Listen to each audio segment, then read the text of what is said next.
En este vídeo vamos a profundizar en el armado y el detallado de muros de contención en concreto reforzado, tomando como referencia la sección constructiva que están viendo en pantalla y las recomendaciones más recientes de códigos como el ACI 318-25 y normas de diseño de muros de contención utilizadas en Latinoamérica. El objetivo es ir más allá de la fórmula básica y enfocarnos en cómo debe colocarse realmente el acero, recubrimientos, empalmes, anclajes, distribución de barras y detalles críticos en la losa de base, el tallo y la zapata de puntera y talón. Nos dirigimos a ingenieros civiles, diseñadores estructurales, residentes y directores de proyecto que toman decisiones en obra. La idea es que al finalizar el vídeo tengan un criterio claro para revisar planos de armado, detectar errores típicos y fundamentar sus decisiones frente al calculista, al revisor y al contratista. Usaremos el contexto normativo de Costa Rica y Latinoamérica, comentando el Código Sísmico de Costa Rica 2010 con sus modificaciones, en lo que es pertinente a muros estructurales y requisitos de detallado del acero. También veremos ejemplos de fallas recientes de muros por deslizamiento, volteo y problemas de drenaje, para conectar la teoría con la experiencia de la región. Para entender por qué es tan importante el detallado de armadura en muros de contención, partamos de la problemática actual. Los muros de contención son elementos estructurales críticos cuya función es resistir presiones laterales del suelo y, en muchos casos, también cargas sísmicas y sobrecargas de tránsito. Cuando uno de estos muros falla, las consecuencias suelen ser significativas: afectación de viviendas, interrupción de carreteras y, en algunos casos, pérdidas humanas. En 2025 se registraron colapsos de muros de contención en lugares como Armenia, en Colombia, y Huaycán, en Perú, asociados a lluvias intensas, deficiencias en el sistema de drenaje y debilidades en el diseño o en el mantenimiento. Los informes técnicos muestran patrones recurrentes: muros subdimensionados, control de calidad insuficiente en obra y, sobre todo, ausencia de una visión integrada entre geotecnia, estructura y drenaje. Por eso en esta presentación vamos a enfatizar que el detallado del acero no es un mero trámite de dibujo. Un buen armado, bien anclado y con recubrimientos adecuados, permite que el muro desarrolle la capacidad prevista en los cálculos y se comporte de manera dúctil frente a solicitaciones extremas. Trabajaremos siempre bajo el paraguas de normas vigentes como ACI 31825 y ASTO LRFD 2024, que incorporan lecciones de desempeño reciente de estructuras de contención. Pasemos a conocer el muro tipo que usaremos como hilo conductor. Se trata de un muro de contención en ménsula, o cantilever, con una altura total aproximada de 11,1 metros y una zapata de 7 metros de ancho. La pantalla vertical tiene un espesor del orden de 500 milímetros en la coronación, y la zapata alcanza 1,5 metros de espesor en la zona de fundación. Esta geometría es representativa de muros de contención de gran altura que encontramos en taludes viales, desarrollos urbanos en ladera y obras industriales. Estructuralmente, la pantalla trabaja como una viga en voladizo empotrada en la zapata, mientras que la losa de base funciona como un voladizo sometido a cargas del relleno y reacciones del terreno. A lo largo de la presentación iremos asociando cada decisión de armado a estos parámetros geométricos: por qué se concentra acero en la base de la pantalla, por qué el refuerzo principal de la zapata se dispone en la cara inferior y cómo se resuelven los empalmes y anclajes. Es importante que, mientras avanzamos, te imagines este muro en planta y en elevación, porque en la práctica siempre deberías revisar el conjunto completo de planos, no solo una sección aislada. La idea es que este caso tipo sirva como plantilla mental para tus propios proyectos. Desglosemos ahora los componentes del sistema estructural. En primer lugar tenemos la pantalla vertical, que es el elemento que recibe directamente el empuje lateral del suelo y lo transmite a la zapata mediante flexión y cortante. Es la cara visible del muro, pero no puede verse aislada del resto del sistema. Luego está la zapata de fundación, que distribuye las cargas al suelo y proporciona estabilidad frente al volteo y al deslizamiento. Dentro de la zapata distinguimos claramente el talón y la puntera. El talón es la porción de zapata bajo el relleno, que contribuye de manera importante a la estabilidad frente al vuelco, mientras que la puntera es la porción hacia el lado libre que ayuda a movilizar fricción y, en su caso, el esfuerzo de la llave de corte. Todos estos elementos trabajan como un sistema integrado. El detallado de la armadura debe asegurar la continuidad entre pantalla y zapata, de manera que las secciones críticas de flexión y cortante tengan la resistencia necesaria y que las barras estén bien ancladas. A medida que avancemos, iremos relacionando estos componentes con las fuerzas que actúan sobre el muro y con la forma en que las normas estructurales exigen que se dimensione y se detalle el refuerzo. Para entender el armado debemos tener claro qué fuerzas está resistiendo el muro. La primera es la presión activa del suelo, que se calcula normalmente con teorías clásicas como Rankine o Coulomb, considerando la altura de relleno, el peso unitario del suelo y sus parámetros de resistencia al corte. Esta presión genera un empuje resultante que produce momentos flectores importantes en la base de la pantalla. A ese empuje se suman el peso propio del muro y la zapata, que contribuyen como cargas gravitacionales y, a la vez, ofrecen resistencia frente al deslizamiento y el volteo. En proyectos viales o urbanos suele haber además una sobrecarga viva en superficie, asociada al tránsito, edificaciones cercanas o equipos, que aumenta los esfuerzos en la pantalla y en la zapata.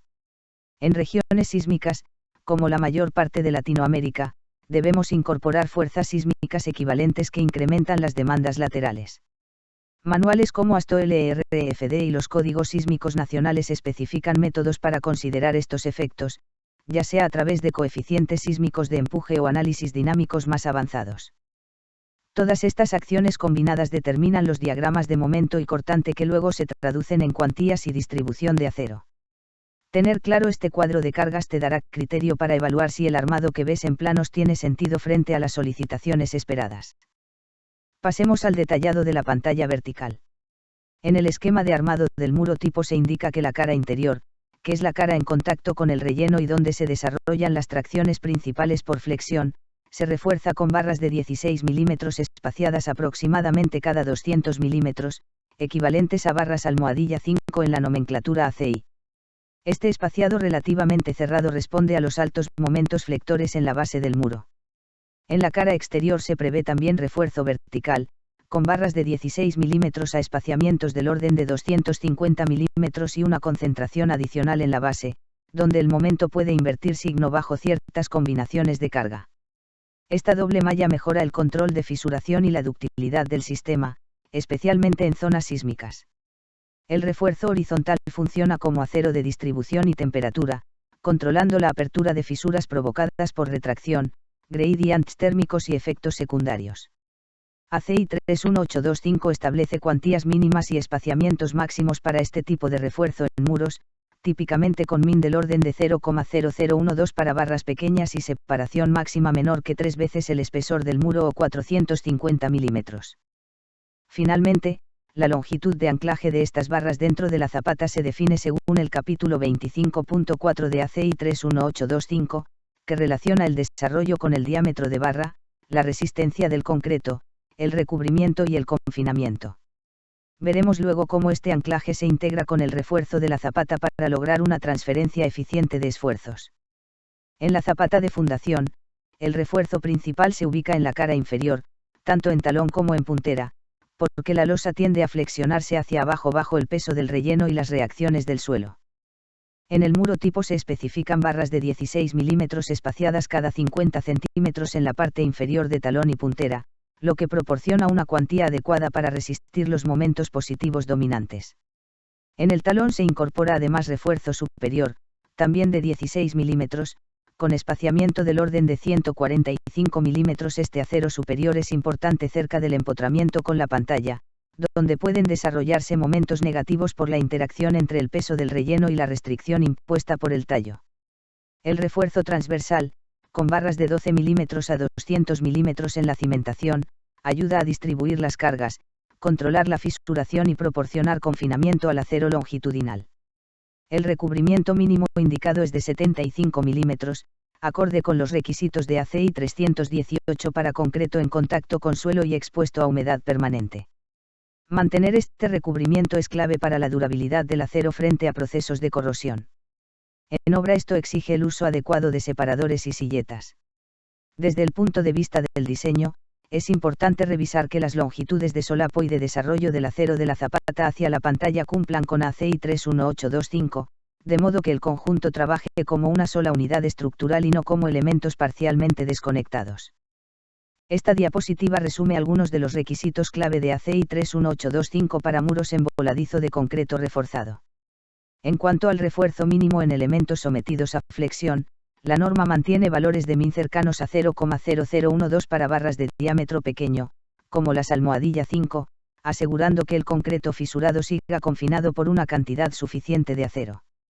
El espaciamiento máximo de barras longitudinales debe ser el menor entre 3 veces el espesor del elemento y 450 milímetros, lo que en la práctica obliga a mantener mallas relativamente cerradas en muros esbeltos. Esto coincide con lo que hemos visto en la pantalla del muro tipo, donde los espaciamientos de 200 a 250 mm son completamente razonables. En cuanto a la resistencia a cortante, ACI 31825 señala expresiones para la contribución del concreto, por ejemplo BC igual a 0,17 por la raíz de FC multiplicada por BW y D, con un factor de reducción de resistencia típico igual a 0,75 para cortante. En muros de contención altos, el diseño acortante en la zona de base de la pantalla y en la zapata puede ser tan crítico como la flexión. También es fundamental respetar las longitudes de desarrollo y anclaje de barras, que dependen de la resistencia del concreto, la fluencia del acero, el diámetro y las condiciones de recubrimiento y confinamiento.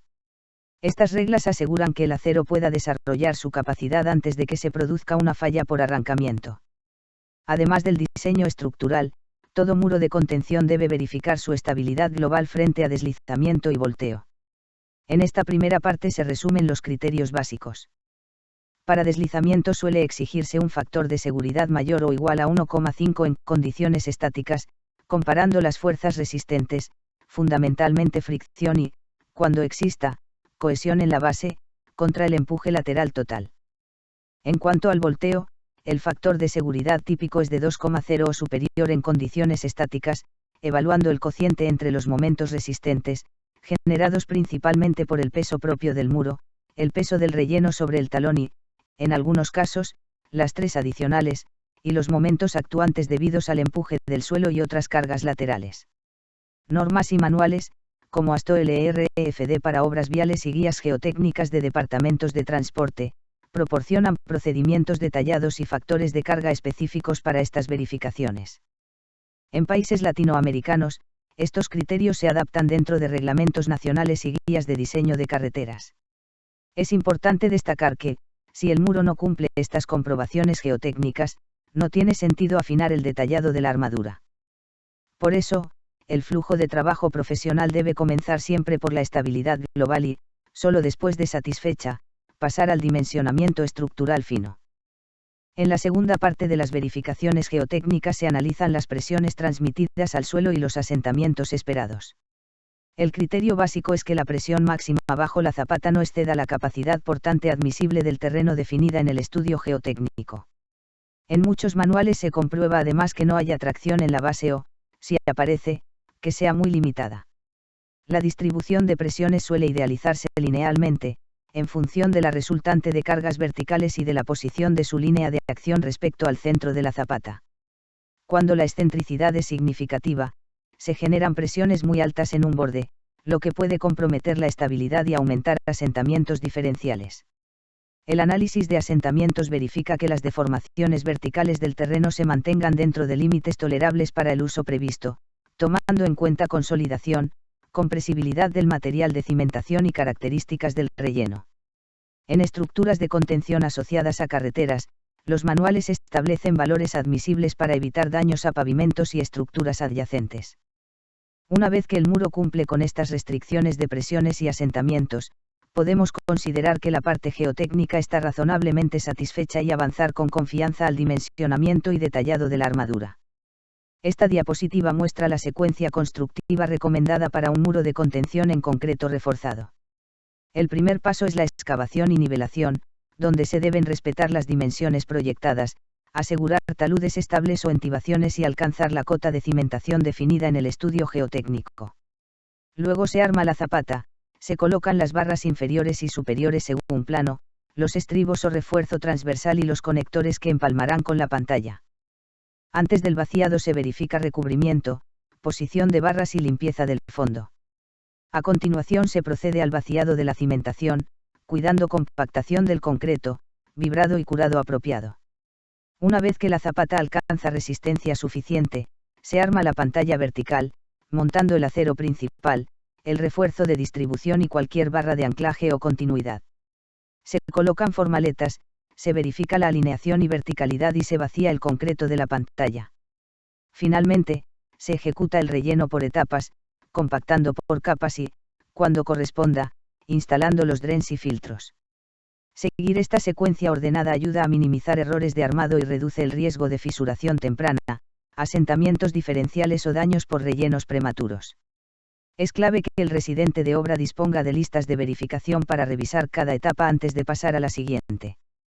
El desempeño de un muro de contención depende en gran medida de la calidad del acero de refuerzo y de su correcta instalación. Esta diapositiva resume los puntos críticos de control. En primer lugar, es indispensable verificar los certificados de calidad del fabricante, asegurando que el límite de fluencia FAI corresponde al valor de diseño, típico de 420 MPa para barras grado 60 o su equivalente. En obra, las barras deben estar libres de óxido excesivo, grasa, pintura o cualquier contaminante que dificulte la adherencia con el concreto. Un óxido superficial ligero es aceptable, pero corrosión profunda o descamación son motivo de rechazo o limpieza rigurosa. También es fundamental respetar los diámetros, longitudes y formas de doblado especificados en los planos. El recubrimiento mínimo, 75 mm en contacto con suelo para este tipo de muro, se garantiza mediante el uso de separadores y silletas adecuadas, evitando que el acero se apoye directamente en el encofrado o en el terreno. Una mala práctica muy común es pisar sobre las mallas o retirar separadores durante el vaciado para facilitar el trabajo, lo cual termina dejando el acero demasiado expuesto. Finalmente, se recomienda documentar fotográficamente el armado antes de cada vaciado y, cuando sea posible, realizar inspecciones independientes de supervisión o interventoría. Ese control cruzado reduce significativamente la probabilidad de errores graves de armado que, de otro modo, quedan ocultos dentro del concreto. Las fallas recientes de muros de contención nos dejan lecciones importantes. Los informes coinciden en señalar que una de las causas principales es el drenaje inadecuado, ausencia de barbacanas, filtros colmatados o falta de drens longitudinales que permitan disipar la presión hidrostática detrás del muro. Cuando el agua no tiene por dónde salir, las presiones laterales aumentan muy por encima de las consideradas en el diseño original. Otra causa frecuente es el armado insuficiente o mal detallado. Se han documentado casos donde la pantalla tenía menos barras de las especificadas, desarrollos cortos o recubrimientos muy reducidos, lo que favoreció la fisuración y la corrosión. En algunos colapsos, la falta de mantenimiento permitió que pequeñas fisuras o desplazamientos se transformaran en fallas mayores con el tiempo. También hay que considerar los cambios en las condiciones de carga, por ejemplo, rellenos adicionales, sobrecargas de vehículos pesados o construcciones cercanas que no fueron previstas inicialmente. Estos cambios modifican la distribución de esfuerzos y pueden llevar al muro más allá de su capacidad. La conclusión es que un buen diseño y un buen detallado son necesarios, pero no suficientes. Deben complementarse con un sistema de drenaje robusto, un programa de inspección periódica y una gestión responsable de cualquier modificación que se haga en el entorno del muro. De lo contrario, el factor de seguridad diseñado en papel se va erosionando con el tiempo. Sobre la base de todo lo visto, esta diapositiva recopila recomendaciones prácticas. La primera es que el diseño de muros de contención lo desarrollen, de forma coordinada, un ingeniero estructural y un ingeniero geotécnico debidamente certificados. Cada especialista aporta una visión distinta y complementaria que reduce la probabilidad de errores de criterio. En segundo lugar, se debe prever un sistema de drenaje completo, filtro granular o geotextil detrás del muro, tubería perforada para recoger el agua y barbacanas a distancias adecuadas. El costo de estos elementos es relativamente bajo comparado con el impacto de un colapso por presión hidrostática no controlada. Tercero, es indispensable una inspección rigurosa del armado antes de cada vaciado de concreto, verificando alineación, recubrimiento, cantidad y diámetro de barras, posicionamiento de ganchos y longitud de desarrollos. Idealmente, esta inspección debe quedar documentada en actas y fotografías. Finalmente, se recomienda establecer un programa de mantenimiento preventivo con inspecciones cada 2 o 3 años, especialmente en climas con lluvias intensas. Estas inspecciones deben revisar fisuración, exudación de agua, desplazamientos visibles y estado de los dispositivos de drenaje. Atender a tiempo pequeñas patologías evita intervenciones costosas y ayuda a extender la vida útil del muro. En los últimos años han surgido herramientas e innovaciones que vale la pena incorporar en el diseño de muros de contención. Una de ellas es el modelado BIM, que permite integrar el análisis estructural realizado en programas como SAP 2000 o ETABS con modelos tridimensionales detallados, facilitando la detección de interferencias y el control de cantidades de acero. También existe software especializado como Retime Pro, Geo5 y otras plataformas que automatizan las verificaciones geotécnicas y estructurales de muros, aplicando directamente normas como ACI 31825 y ASTO-LRFD. Estas herramientas agilizan el cálculo, permiten explorar variantes de diseño y reducen el riesgo de errores manuales. Otra tendencia interesante es el monitoreo con tecnologías IoT, sensores de desplazamiento, inclinómetros, piezómetros y celdas de presión que se instalan en muros críticos para registrar su comportamiento en tiempo real. Esta información sirve para validar los modelos de diseño, detectar tendencias anómalas y tomar decisiones de mantenimiento antes de que se produzcan fallas. Integrar estas innovaciones no sustituye el criterio del ingeniero, pero sí lo potencia. Un diseño bien fundamentado, apoyado en herramientas modernas y complementado con monitoreo, incrementa la confiabilidad de los muros y aporta evidencia objetiva del desempeño real de la infraestructura. Para cerrar, repasemos las ideas principales. En primer lugar, el detallado correcto del acero en muros de contención es fundamental para garantizar su durabilidad y su comportamiento adecuado frente a cargas estáticas y sísmicas. No basta con que las secciones estén bien calculadas, el refuerzo debe estar bien distribuido, anclado y protegido.